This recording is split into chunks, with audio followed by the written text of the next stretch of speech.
பிரிட்டனின் கிழக்கிந்திய கம்பெனி தனது முதல் பயணத்தை 1601 தொடங்கிய நாள் இன்று.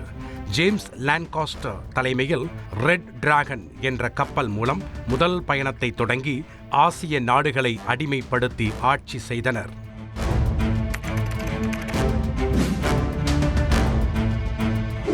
வானியல் அறிவியலின் தந்தை என போற்றப்படும் கலீலியோ மத வெறுப்பு பிரச்சார குற்றச்சாட்டுக்கான விசாரணைக்காக 1633 ரோம் நகருக்கு வந்தார்.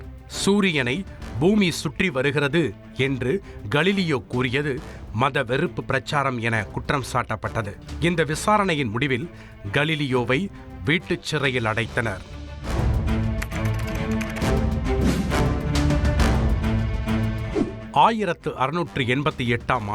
பிப்ரவரி 13 போர்ச்சுகலை தனி நாடாக ஏற்றுக்கொள்வதாக அறிவித்தது ஸ்பெயின்.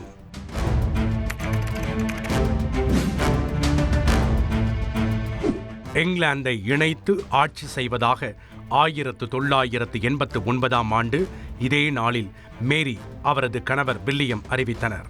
இங்கிலாந்தை ஆட்சி செய்த மேரியின் தந்தை ஜேம்ஸ் பதவியை துறந்து நாட்டை விட்டு வெளியேறியதை தொடர்ந்து இந்த அறிவிப்பை வெளியிட்டனர்.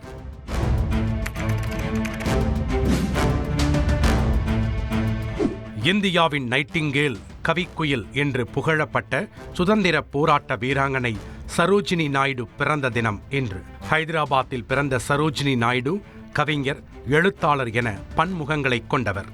அவரது பிறந்த நாளான இன்று தேசிய மகளிர் நாளாக கொண்டாடப்படுகிறது.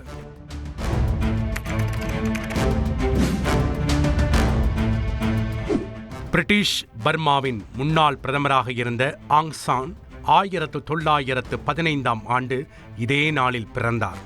நவீன மியான்மரும் மியான்மர் இராணுவப் படையும் உருவாக காரணமாக இருந்தவரும் இவரே. இவரது மகளே ஆங் சான் சூகி ஆவார்.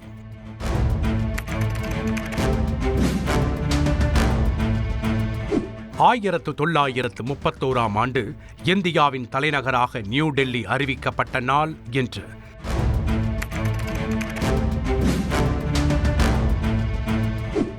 1945 ஜெர்மனியின் கட்டுப்பாட்டில் இருந்த ஹங்கேரி தலைநகர் புடாபெஸ்டை சோவியத் யூனியன் போரிட்டு இதே நாளில் மீட்டது.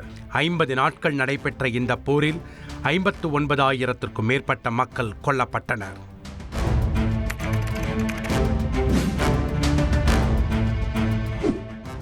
பிரான்ஸ் முதல் அணுகுண்டு சோதனையை சஹாரா பாலைவனத்தில் 1960 இதே நாளில் நடத்தியது. ப்ளூ ஜெர்போ என பெயரிடப்பட்டு புளூட்டோனியம் நிரப்பப்பட்ட அந்த அணுகுண்டு 100 மீட்டர் உயர டவரில் வைக்கப்பட்டு வெடிக்க வைக்கப்பட்டது. இந்த அணுகுண்டு ஜப்பானின் நாகசாகி மீது அமெரிக்கா வீசிய அணுகுண்டை விட 3 மடங்கு சக்தி வாய்ந்ததாகும்.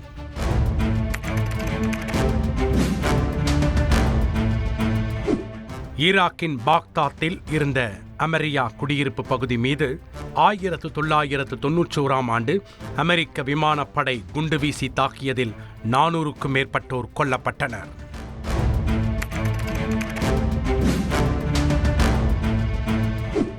வடகொரிய அதிபர் கிம் ஜாங் உன்னின் அண்ணன் கிம் ஜாங் நம் மலேசிய தலைநகர் கோலாலம்பூர் விமான நிலையத்தில் கொல்லப்பட்டார். அவரை 2 பெண்கள் ரசாயன திரவத்தை தெளித்து கொலை செய்தனர். கிம் ஜாங் உன்னின் உத்தரவின் பேரில் கொலை செய்யப்பட்டதாக பின்னர் தெரிய வந்தது.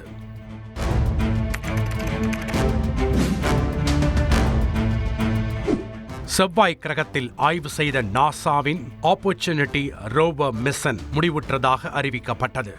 புளோரிடாவில் உள்ள கேப் கேனவரலில் இருந்து ஏவப்பட்ட ஆப்பர்ச்சுனிட்டி ரோவர் 7 மாத பயணத்திற்கு பிறகு 2004 ஜனவரி 24 செவ்வாய் கிரகத்தில் உள்ள மெரிடியனி பிளானம் என்ற இடத்தில் தரையிறங்கியது. 15 ஆண்டுகள் தொடர்ந்து ஆய்வு செய்து 1000க்கும் மேற்பட்ட சிக்னல்களை அனுப்பிய ஆப்பர்ச்சுனிட்டி ரோவர் அதன் பின்னர் சிக்னல் துண்டிக்கப்பட்டதால் ஆப்பர்ச்சுனிட்டி ரோவர் திட்டம் நிறைவு பெற்றதாக 2019 பிப்ரவரி 13 அறிவிக்கப்பட்டது. செய்திகளை உடனுக்குடன் தெரிந்து கொள்ள உடனே சப்ஸ்கிரைப் பண்ணுங்க.